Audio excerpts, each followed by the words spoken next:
Muy buenas noches a todas y todos los aquí presentes, así como también a los que de manera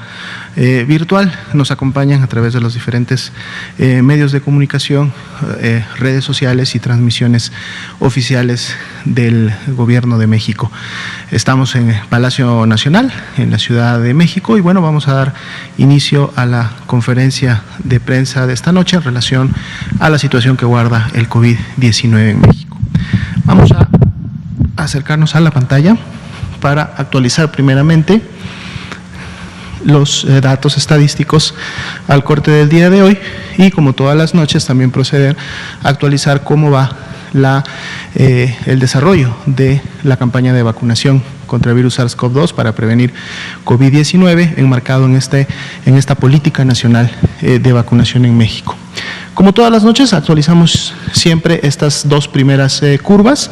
En la primera de ellas, la más alta, la de color azul, se encuentran distribuidas 1.948.355 personas que consideramos clasificadas como casos estimados de COVID-19, esto en base a la información que tenemos en el sistema informático, al cual notifican y reportan todas las 32 entidades federativas y de ellas, obviamente, todas sus unidades médicas.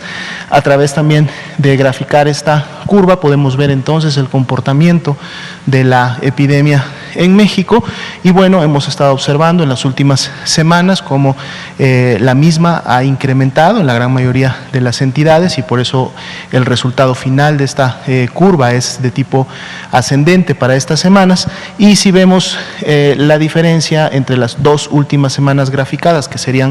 la última del año pasado, 2020, la 53, y la primera, la número 1 del 2021, pues bueno, este incremento está en más 15%. Recordando que hoy cierra una semana epidemiológica y el día de mañana domingo estaremos abriendo una nueva semana epidemiológica y entonces, para efectos de la gráfica, estaremos incluyendo ya la semana número 2 de este 2021 y bueno, veremos cómo va en su momento el comportamiento. La segunda curva, que es la de color verde, representa y distribuye a este 1.306.138 personas que felizmente se han ya recuperado de COVID-19. Recordemos que esta enfermedad, en su gran mayoría, el 80% se estima a nivel mundial, cursan con lo que se denominaría un COVID leve, que normalmente tiene entre 5 y 7 días de duración y la persona puede recuperar nuevamente su salud. No así un 20%, del cual 15% desarrolla una enfermedad grave y 5% puede desarrollar una enfermedad crítica, que en ambos casos requiere de hospitalización y de atención médica. 122.986 son las personas cuyos signos y síntomas iniciaron en los últimos 14 días, lo que entonces las integra en el grupo que llamamos casos activos estimados y por lo tanto representan la actividad epidémica más reciente para el país, cuyo porcentaje, 6%, pues bueno, se ha mantenido, lo hemos visto durante toda la semana. Vamos a ver mañana que abra la semana 2, si este porcentaje continúa en esos niveles, recordando que prácticamente en los últimos meses este porcentaje ha fluctuado entre un 4 y un 6% precisamente. Si vemos la siguiente diapositiva, en ella, pues bueno, actualizamos para el día de hoy también lo que es el comportamiento de la letalidad. Vemos que del porcentaje de positividad, la siguiente diapositiva será la letalidad. Aquí tenemos el porcentaje de positividad, que es precisamente el número o proporción de personas que en su momento dan positivo o se clasifican como casos confirmados a la enfermedad. Y lo que nos dice ese 45% de porcentaje de positividad para la semana 1 es precisamente que de cada 100 personas que están presentando signos y síntomas respiratorios leves o en su momento graves, 45 de ellas lo están presentando por la presencia del virus SARS-CoV-2 y por lo tanto es COVID-19 la enfermedad. Vemos que pues ha habido un comportamiento ondulante prácticamente en los últimos 4 meses, es decir, este porcentaje de positividad se ha mantenido fluctuando entre un 40 y un 46%, y bueno, este comportamiento sigue en las últimas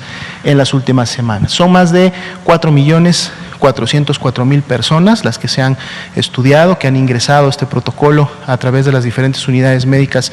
en el país y que están notificadas como casos sospechosos al principio de la enfermedad, pero precisamente el porcentaje de positividad lo obtenemos cuando ya clasificados, la gran mayoría de ellos por resultados de laboratorio, en algunos casos por asociación epidemiológica, 1.752.347 son las personas que para el corte del día de hoy se consideran como casos confirmados de la enfermedad, y entonces así también con un resultado negativo de laboratorio, 2.223.645 se descartó la presencia del virus SARS-CoV-2 en sus vías respiratorias, dado que, recordemos, las pruebas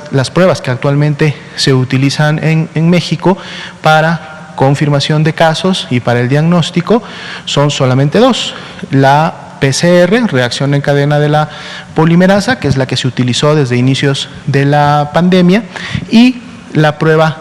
antigénica, o que busca antígenos, que se implementó más recientemente, es decir, prácticamente a fines de noviembre, una vez iniciado diciembre, pero en ambos casos la muestra sigue siendo un hisopo que toma las secreciones que se encuentran en la faringe o en la nasofaringe, y por lo tanto entonces, por eso hablamos de poder identificar y confirmar la presencia del virus en las vías respiratorias superiores. Si vemos la siguiente diapositiva, ahora sí el comportamiento de la letalidad también se ha mantenido en este 7% durante toda la semana sin mayor variación, continuando una tendencia descendente que vimos prácticamente desde la semana 18 del 2020. 7% de letalidad significa que para la semana 1 del 2021, que de cada 100 personas que se clasifican como casos confirmados de COVID-19, lamentablemente 7 de ellas pierden la vida a consecuencia de sus complicaciones, de las complicaciones que la enfermedad produce, dado que sabemos que en los casos graves ataca de manera importante a los pulmones y a través de ellos o a la descompensación también a diferentes otros órganos del cuerpo. La cantidad acumulada de este grupo de personas que lamentablemente ha perdido la vida para el día de hoy es de 149.084. Vemos en siguientes diapositivas ahora lo que sería la ocupación hospitalaria a nivel nacional. Para efectos de las camas generales es del 60%, lo que quiere decir que hay un 40% de todas las camas a nivel nacional, que son 13.980, que todavía están desocupadas y disponibles para poder recibir a pacientes graves de COVID. De hecho, 16 entidades federativas, la mitad de todas las entidades en México, pues tienen más de la mitad de sus camas disponibles o la mitad ocupadas. 7 las tienen entre un rango que va entre el 69 y el 50%, están, digamos, en este punto en donde deben de estar ya identificando e implementando acciones para generar la disponibilidad de más camas y así evitar el riesgo en un momento determinado de saturación. Las pueden encontrar ustedes en el recuadro que está del lado derecho, y son 9 las entidades las que ya sobrepasaron este nivel de seguridad de 70%, y en donde entonces el trabajo de reconversión y expansión de camas pues se hace todavía más importante, y muchas de ellas de hecho han estado en las últimas semanas realizando esta actividad pues de manera no solamente muy intensa, sino también en coordinación con y entre las diferentes instituciones que componen el sector salud en el país. En este grupo, prácticamente estas 9 entidades se han mantenido en las últimas semanas: Ciudad de México, Estado de México, Guanajuato, Nuevo León, Hidalgo, Morelos, Puebla, Nayarit y Guerrero. Y identificamos lógicamente entre este grupo a varias de las entidades que en este momento se encuentran con el nivel máximo de riesgo en relación al semáforo COVID-19. Si vemos la siguiente diapositiva, enfocamos este mismo análisis, pero ahora a las camas con ventilador, que como sabemos se dedican o se utilizan a los pacientes más críticos de la enfermedad. Prácticamente también los números no han variado, se han mantenido estables durante toda la semana, teniendo 22 entidades que tienen menos del 50% de ocupación, algunas inclusive tienen ocupaciones que son solo del 10, 15 o 20%. Sin embargo, hay 7 entidades que están entre el rango del 69 y el 50, Aguascalientes, Morelos, Hidalgo, Tlaxcala, Colima, Puebla y San Luis Potosí, y las 3 entidades que también veíamos ya han sobrepasado este 70% para efectos de camas críticas: Ciudad de México, Estado de México y Nuevo León, pero que gracias a estas acciones que día con día se están implementando para poder activar y tener listas más camas de este tipo, vemos que la ocupación se ha mantenido durante las últimas semanas, y como ya comentábamos, el hecho que la ocupación se mantenga no necesariamente responde, o en este caso no es porque lleguen menos pacientes cada día o ya no estén llegando pacientes a requerir esas camas, sino que se mantiene porque todos los días se siguen reconvirtiendo y poniendo camas disponibles para la población, y entonces se puede seguir cubriendo la necesidad que en un momento se presenta. Muy bien, vamos a ver la siguiente diapositiva. Pasamos entonces ahora al grupo de información que tiene que ver con el avance de la Estrategia Nacional de Vacunación, y en esta gráfica pues siempre estamos actualizando el avance que día con día se está llevando a cabo en las entidades donde se está aplicando la vacuna. Específicamente para el día de hoy, 23 de enero, y hay que recordar siempre que los números que presentamos son en base a un corte preliminar que se realiza durante el transcurso de la tarde para precisamente poder traerles y comunicarles la información a través de esta conferencia, lo cual quiere decir que las 13.839 dosis aplicadas hasta el punto de corte pueden todavía incrementarse, dado que la vacunación continúa hasta que se termina con lo programado, y el día de mañana de seguro las vacunas reportadas para un 23 de enero serán un poco mayor, como las vemos también en días previos. Por ejemplo, el 21 de enero son 64.797, para el día de ayer 22 de enero 37.550, y ahí representadas las 13.839. Veamos la siguiente diapositiva. Aquí tenemos las dosis aplicadas acumuladas que hasta el momento se han precisamente aplicado en todo el país, 618.768, y pues bueno, vemos también una gráfica, una línea que nos representa cómo se ha dado este avance y cómo se han dado los incrementos día con día para efecto de las dosis acumuladas. Si vemos la siguiente diapositiva, son las mismas 618.768 dosis hasta el momento aplicadas, pero divididas en cuántas representaron primeras dosis, 592.296, y cuál entonces es el avance que se tiene hasta el momento para efectos de las segundas dosis, recordando que estamos a este momento, la vacuna que se aplica en México y que es la única que hasta el momento se está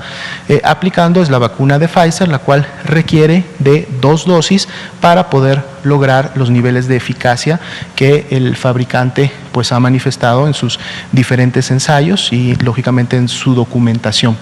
22.472 son las personas que hasta el momento ya han recibido la segunda dosis, y bueno, representarían el 3% de todas estas personas que ya habían recibido la primera dosis. Recordemos que este avance lo veremos tener un mayor incremento o un salto más grande cuando precisamente se empiecen a aplicar las segundas dosis a las personas que recibieron la primera la semana pasada, que es cuando se aplicó la mayor cantidad de dosis o de primeras dosis en el país, y eso lo empezaremos a ver aproximadamente en la primera semana de febrero y en las siguientes o subsecuentes semanas de febrero, cuando toda esta gran cantidad de segundas dosis empiecen a aplicarse, a la par de que también se continúe con primeras dosis de otros grupos prioritarios que han sido definidos a través precisamente del plan de la Política Nacional de Vacunación contra COVID-19 en México. Si vemos la siguiente diapositiva, Aquí tenemos un poco el avance por entidad federativa, no del total, es decir, esto no representa el total de todas las dosis que hasta el momento, o todas las vacunas que hasta el momento han llegado a México. Como pueden ver ustedes en el título, son las dosis que se asignaron a partir del 20 de enero, o sea, representan a esta dotación de dosis que llegó en el último envío de la semana. Y entonces aquí tenemos un avance por entidad federativa en donde ya la mitad de ellas, 16, tienen más del 95% de avance en relación a sus metas, y podemos ver que muchas de ellas prácticamente ya llegaron al 100%, es decir, aplicaron todas las dosis que se les habían asignado. Aquí llevamos solamente la atención, ustedes notarán Ciudad de México, Coahuila y Nuevo León tienen un color diferente porque precisamente representan el avance que tienen para las segundas dosis. Recordemos que las primeras dotaciones de vacuna que llegaron a México desde el mes de diciembre y las primeras semanas de enero, precisamente se inició con la vacunación en estas 3 entidades federativas. Por lo tanto, son estas 3 entidades las que ya a estas alturas del avance de la campaña de vacunación están utilizando las dosis que les llegan para poder cubrir segundas dosis. Entonces, no es que Ciudad de México, Coahuila o Nuevo León hayan aplicado menos dosis que las otras entidades que ya inclusive llegaron al 95 o al 100, sino que aquí se está representando el avance ya de la segunda dosis que ellos están colocando, porque de la dotación que les fue asignada el 20 de enero, prácticamente la gran mayoría de esa dotación está destinada a segundas dosis. Lo vamos a ver precisamente en la siguiente diapositiva. Aquí pueden identificarlo de manera más visual. De las 219.375 dosis que llegaron el 19 de enero, que son estas que se distribuyeron al día siguiente, el 20 de enero, noten ustedes que hay un 42%, que representan 91.350 dosis, que están reservadas para la segunda aplicación, o sea, es decir, para la segunda dosis. Sin embargo, esa segunda aplicación para la gran mayoría de personas que recibieron la primera, todavía se empezará a aplicar a partir de la primera semana de febrero. Si bien es cierto hay un avance, lo veíamos en diapositivas previas, de alrededor de 22,000 personas, la gran mayoría de personas será todavía a partir del mes de febrero cuando les toca recibir la segunda dosis, pero para esos efectos ya se encuentra reservada la vacuna para esos grupos que les va a tocar esas primeras semanas de febrero. Pero así también otras entidades que habían todavía empezado, o la semana pasada iniciaron y esta también iniciaron con la primera dosis, pues bueno, se lleva un avance de un 33%, que está distribuido en todas estas otras entidades que veíamos en la gráfica previa, y se mantiene todavía además una reserva ultracongelada en el INCAM de 6.940 dosis que precisamente están representadas en ese 3%. Si vemos la siguiente diapositiva, vamos a actualizar también los eventos supuestamente atribuibles a vacunación e inmunización, denominados como ESAVIS. Para el día de hoy, las 32 entidades federativas, a través del sistema de vigilancia epidemiológica, en su componente ESAVIS, ha notificado la ocurrencia de 3.868 ESAVIS. Sin embargo, notemos que prácticamente, o la gran mayoría de ellos, es decir, el 99%,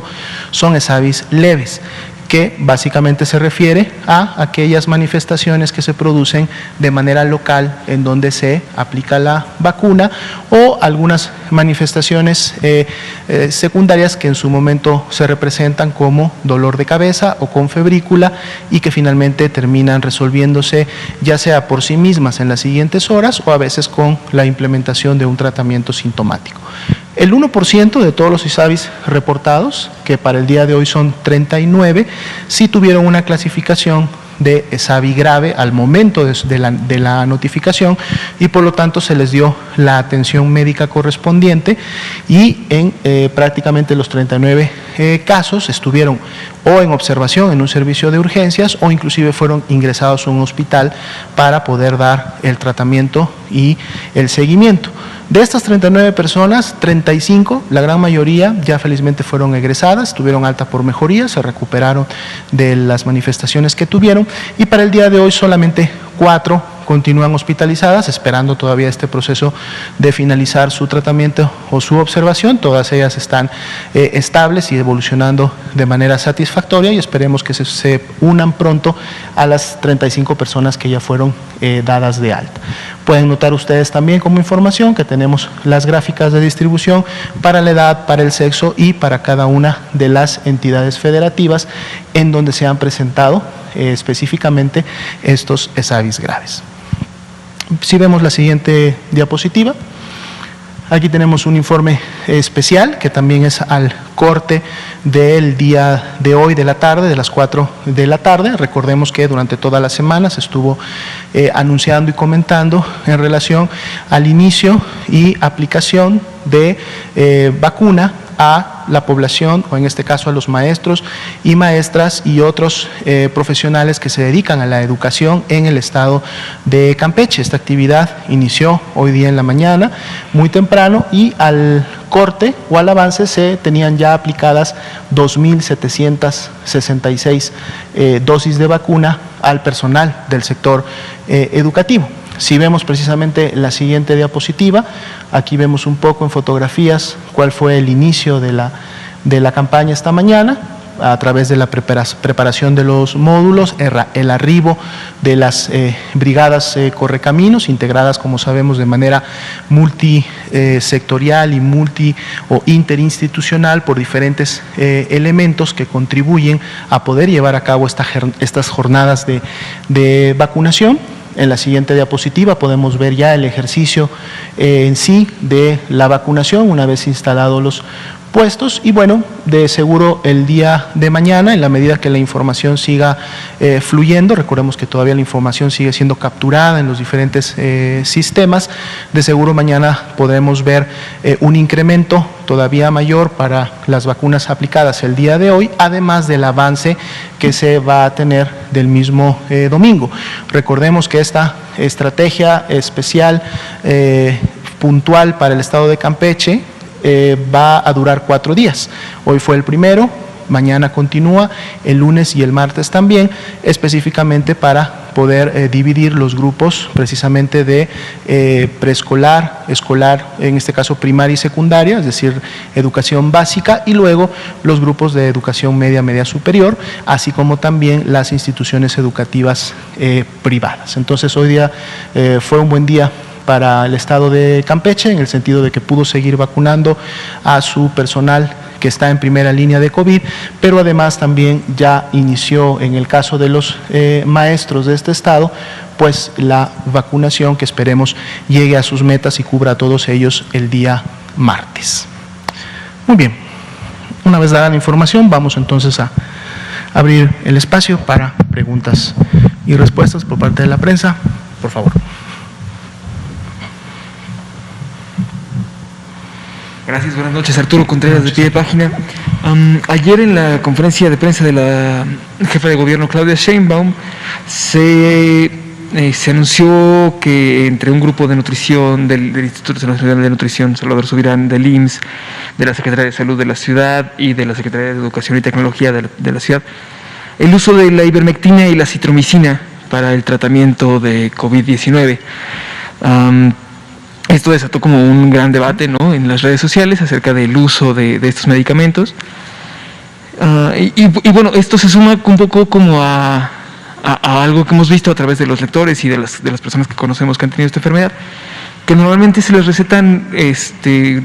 pues una cantidad amplia de medicamentos que incluyen estos y otros como la dexametasona, ¿no?, o como incluso el dióxido de cloro, la hidroxicloroquina. Entonces, pues saber cuál es el estado de recomendación ante el uso de estos medicamentos desde la Secretaría de Salud,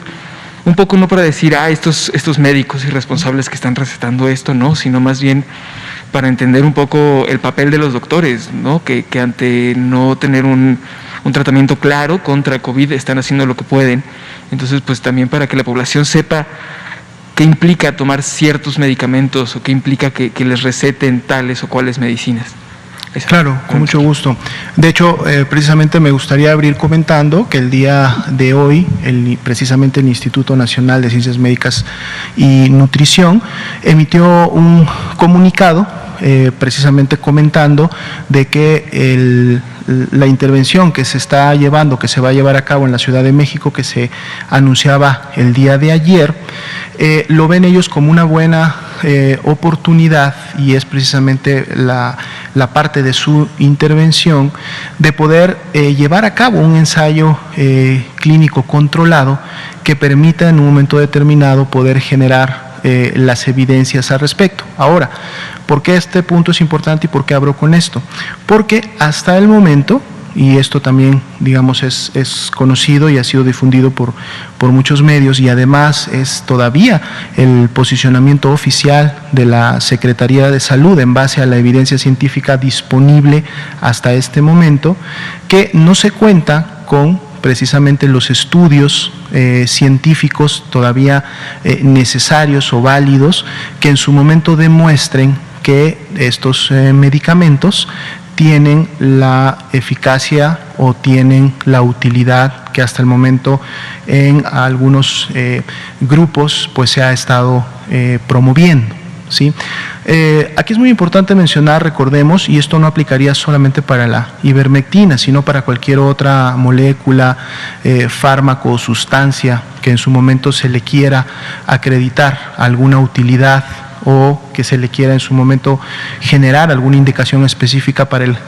COVID-19. Recordemos que, y lo acabamos de mencionar un poco en las primeras diapositivas, COVID-19 en el 80% de las personas genera enfermedad leve, y es una enfermedad leve que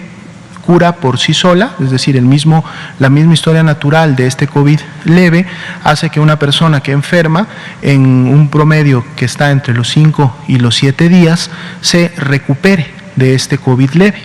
y que esta recuperación sea solamente el producto de la reacción de su sistema inmunológico o como respuesta al virus como tal. Sí hay un 20% que sabemos que desarrolla COVID grave, y a su vez un grupo dentro de este 20% que representaría alrededor de un 4 o 5% del total que también desarrollan enfermedad crítica. Entonces, para yo poder en su momento decir fehacientemente y con base científica, es decir, con sustento documental, que un medicamento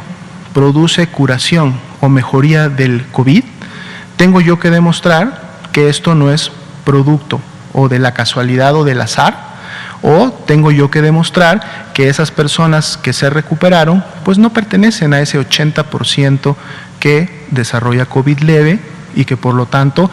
aún sin haber tomado el medicamento, se hubiera recuperado en esos 5 o 7 días. Es decir, que no es una acción directa del medicamento, sino es el sistema inmunológico propio de la persona la que la lleva a la recuperación.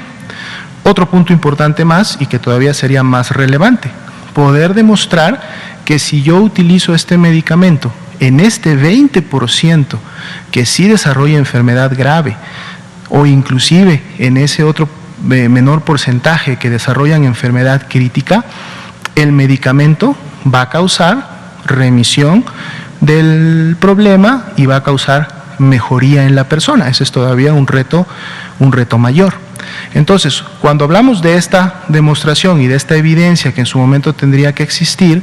hasta este momento no se tiene. Hasta este momento no hay ninguna evidencia científica, y es por eso que también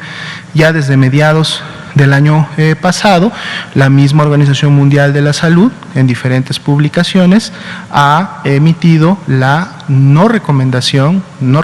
el uso de toda una serie de medicamentos, entre ellos la ivermectina, que no cuenta con estas evidencias científicas sólidas, es decir, no hay un ensayo clínico controlado que devele y que en su momento fehacientemente con datos científicos evidencie lo que se está queriendo lograr. Sin embargo, como lo comenta el Instituto Nacional de Ciencias Médicas y Nutrición, pues bueno, esta pudiera ser un marco de un primer ensayo. Sin embargo, ya hay también posicionamientos de expertos clínicos, tenemos a las mismas asociaciones específicas de la especialidad, que en este caso es tanto la de Nacional de Infectología y Microbiología, que inclusive también han tenido posicionamientos técnicos para el uso de estos medicamentos y que tampoco los recomiendan en función a la evidencia científica con la que se cuenta, y esta sigue siendo la posición oficial de la Secretaría de Salud, que inclusive pueden ustedes encontrar en las páginas de coronavirus. Van a encontrar específicamente un documento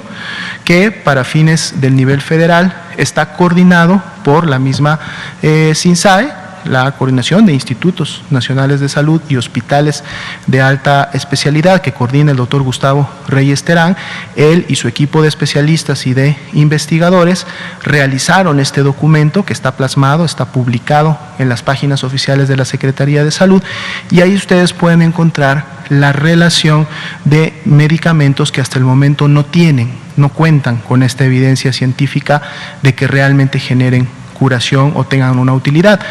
No así, por ejemplo, el uso de algunos esteroides específicos que sí han demostrado, como la prednisona, que sí han demostrado una utilidad en el paciente grave, es decir, en aquel paciente que presentó complicaciones, que se encuentra hospitalizado y en donde este medicamento, con dosis también muy definidas por los especialistas, va a generar sí una mejoría en la evolución clínica, pero que tampoco este medicamento es recomendado como un profiláctico o como un medicamento que ayude a prevenir o como un medicamento que se tuviera o se pudiera usar en el ámbito comunitario. Debe de ser siempre bajo la prescripción, supervisión de un profesional de la salud debidamente acreditado y capacitado, y además en el medio hospitalario. Entonces, bueno, vamos a estar muy atentos de esta, estrategia. Vamos, lógicamente, también a pedirle a los grupos de expertos y especialistas en la materia, como los que acabo de nombrar, que contribuyan, nos ayuden siempre, y lo han hecho, a poder dar seguimiento a este tipo de intervenciones que se dan en algunas entidades federativas, y en su momento ver qué resultados o qué utilidades podrían haber que fueran relevantes para el tratamiento de la enfermedad. Ahora, hay muchas personas con enfermedad leve o con enfermedad media, ¿no?, a las que les están recetando todos estos medicamentos, ¿no?, una batería chonchísima de 10 medicamentos o más. Entonces, pues saber, ¿no?, si esto es como lo más adecuado, saber qué hacer, saber qué preguntar, ¿no?, si esto también contribuye, por ejemplo, a la escasez de medicamentos, ¿no?, o bueno, ¿qué al respecto? Sí, la recomendación, yo creo que en este momento tiene que ser y siempre ha sido apegarse a las recomendaciones oficiales, apegarse a los lineamientos de diferentes tipos, entre ellos los de atención médica, que se han vertido desde no solamente el nivel federal, sino desde los grupos de expertos que conforman este nivel federal y que han llevado un seguimiento muy puntual de estas diferentes opciones, no solamente de lo que se ha hecho en México, sino también de lo que a nivel internacional se ha explorado, se ha publicado o se ha llevado a cabo estos ensayos. Los posicionamientos también muy puntuales de la Organización Mundial de la Salud y de la Organización Panamericana de la Salud, que es para nuestro efecto el organismo internacional regional que también contribuye con este tipo de información. Pues bueno, la integración de toda esta información es la que precisamente ha llevado a los posicionamientos oficiales. Reitero, se pueden encontrar y descargar libremente desde la página de coronavirus.gov.mx, y el llamado, la invitación y la recomendación es a aplicarlos, a pegarse a ellos, ¿no?, a seguirlos, sobre todo cuando hablamos de los casos precisamente leves, porque aquí tenemos dos situaciones. Que normalmente va a pasar es, si estamos en este grupo de 80% de personas que desarrolla COVID leve, que estamos hablando que es la gran mayoría, estas personas van a terminar recuperando su salud, van a terminar resolviendo la enfermedad y lo van a hacer sin la necesidad de ningún medicamento. El problema más bien está en aquellas personas que inician con un COVID leve, pero que luego pasarán a formar parte de este 20% cuando venga un COVID grave. Y si yo, al iniciar con un COVID leve, inicio con la toma de un medicamento que en teoría o que de manera no comprobada me va a generar algún beneficio o una curación, yo podría estar esperanzado en este resultado y entonces no demandar atención médica especializada esperando que el medicamento me genere alguna mejoría y quedándome sin consultar al profesional de la salud 1, 2, 3, 4 o más días, esperando inclusive terminarme la dotación completa de tabletas, grajeas o cápsulas de lo que me hayan recetado, ¿no? Y en vez de demandar atención médica oportuna, estar confiando o estar esperanzado en que un tratamiento realmente es el que me va a resolver el problema, cuando no es así, y lo que estoy haciendo más bien es perdiendo tiempo valioso de poder iniciar con oxigenación o tiempo valioso de, ya estando con este grado de complicación, iniciar con las dosis adecuadas de prednisona, pero más importante, tiempo valioso de que un profesional de la salud, un especialista, me evalúe y entonces sí me indique la terapéutica que sí está comprobada, los cuidados hospitalarios que sí están comprobados, que sí me van a ayudar a poder superar la enfermedad. Entonces, ese es realmente el riesgo de, en su momento, tomar medicamentos o prescribir medicamentos que no están comprobadas su utilidad ante el COVID-19. ¿Sí? Y una segunda rápido. Sobre las contraindicaciones de la vacunación para mujeres lactantes, no embarazadas, ¿no? Ya sabemos que a las mujeres embarazadas no se recomienda la aplicación de la vacuna porque no se han hecho pruebas en población embarazada. Entonces, pero ¿qué hay de las personas lactantes? ¿Siguen la misma regla? Las mujeres lactantes no hay ningún problema, pueden colocarse la vacuna. De hecho, en los lineamientos no se encuentran ellas en el grupo de contraindicaciones absolutas o relativas, más bien están identificadas como un grupo que puede recibir la vacuna, e inclusive ante el hecho de que precisamente al encontrarse lactando pudiera haber, esto todavía no está comprobado, será efecto igual y de que las posteriores investigaciones o seguimientos así lo determinen, pudiera haber inclusive una utilidad o un resultado positivo secundario, que sería la transferencia también de anticuerpos generados por la mamá a través precisamente de la leche materna al recién nacido. Esperemos que los estudios finalmente lo demuestren. Normalmente es así con la mayoría de anticuerpos u otras vacunas que en su momento se ponen a este grupo de personas, pero sí efectivamente se pueden vacunar. ¿Sí? Muy bien, por favor.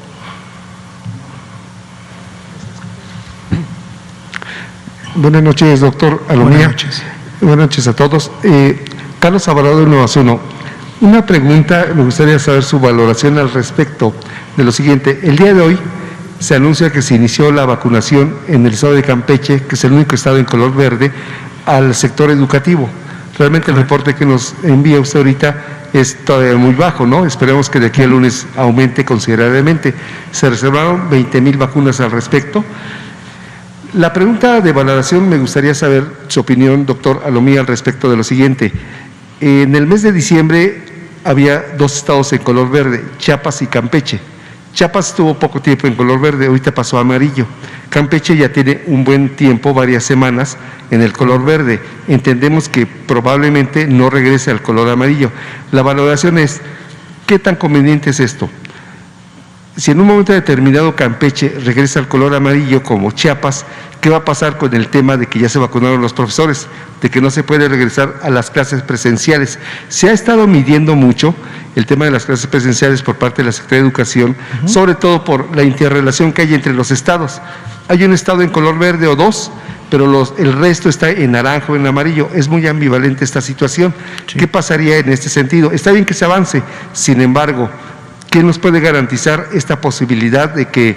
estén vacunados los profesores, se regrese en el Estado a las clases presenciales o semipresenciales? La Secretaría de Educación ha dicho que serían combinadas a distancia y semipresenciales, pero ¿qué pasaría si regresa? Ya se vacunaron los profesores, 20,000 mínimo. Sí, de hecho no habría, digamos, ninguna repercusión negativa, ¿verdad? En el sentido de que al momento de la evaluación se toma el dato del riesgo que en este momento tiene Campeche, que es el color verde, y entonces pues se decide proceder con la vacunación de este grupo, basados precisamente en esta perspectiva de en su momento poder empezar a reanudar las clases presenciales, y que para que esto suceda, lo ideal sería que las maestras y los maestros, así como el personal que labora en las diferentes unidades educativas, pudiera ya estar protegido para así disminuir el riesgo. Entonces,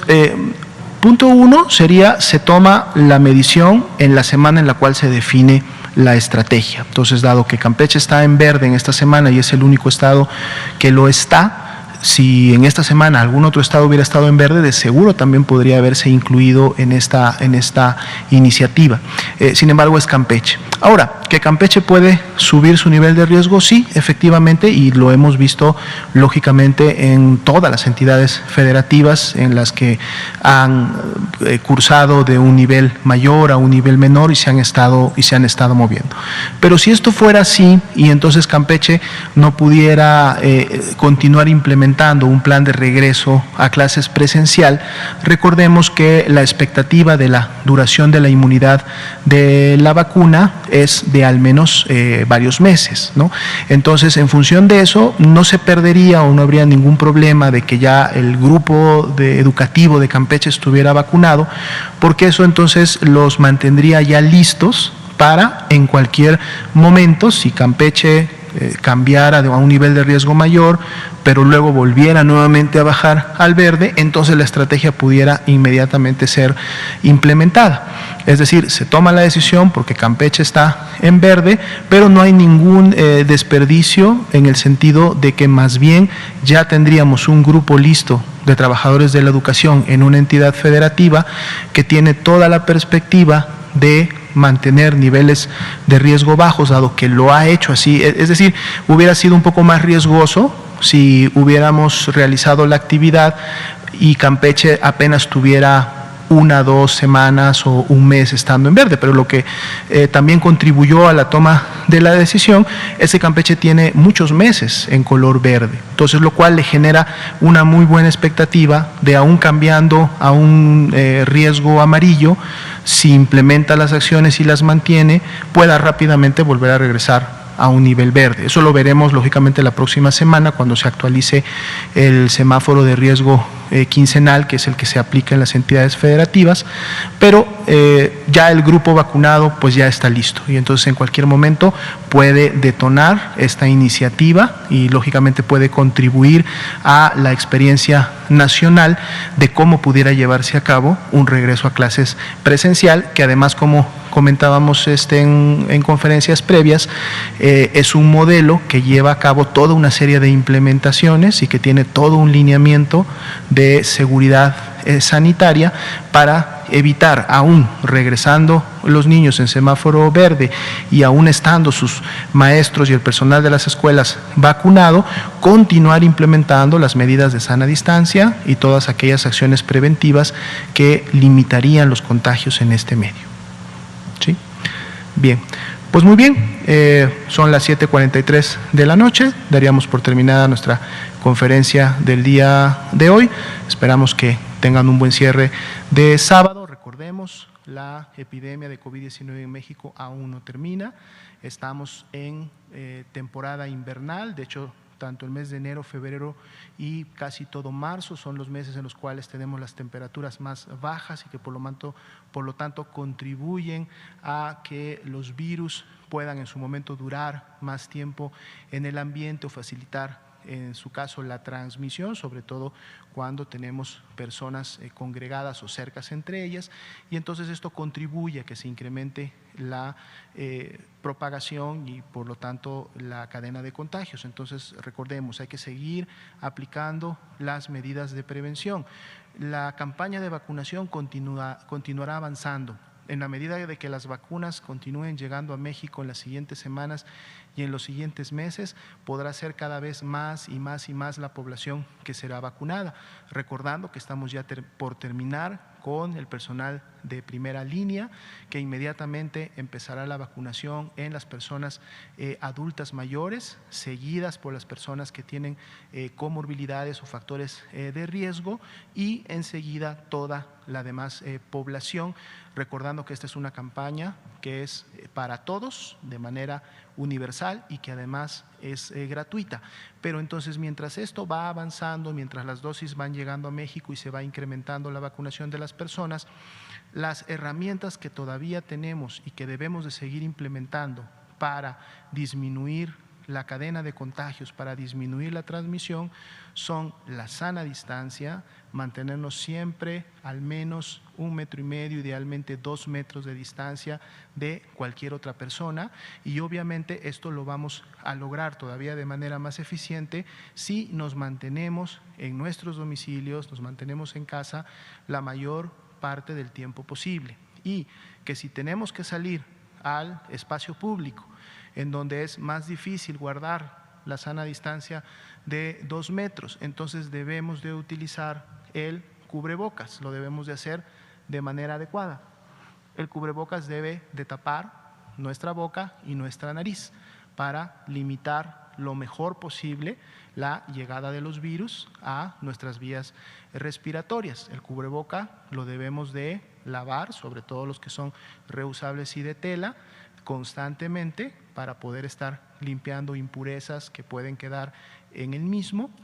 y muy importante el lavado de manos para que también no estemos, o si estuvimos en contacto con alguna superficie o persona que pudiera haber tenido el virus, el hecho de lavarnos las manos y hacerlo constantemente durante el día nos va a permitir que nuestras manos limpias no lleven los virus de regreso a nuestro domicilio, no los introduzcan con nuestros seres queridos o familiares, o no nos permitan que nosotros mismos, al tocarnos, que no lo debemos de hacer tampoco, la boca, la nariz o los ojos, nos estemos inoculando el virus SARS-CoV-2. Si nosotros implementamos estas medidas en el día a día, en todo lo que hacemos, las adoptamos como hábitos continuos, vamos a contribuir entonces a disminuir la carga de enfermedad a través de disminuir la transmisión, mientras la vacuna continúa incrementando su cobertura para que en algún momento del año podamos llegar a tener la menor cantidad o menos personas susceptibles que ya las que se vacunaron o que ya las que se enfermaron, y entonces todos juntos poder finalmente llegar a mitigar esta epidemia de COVID-19. Tengan todos muy buenas noches.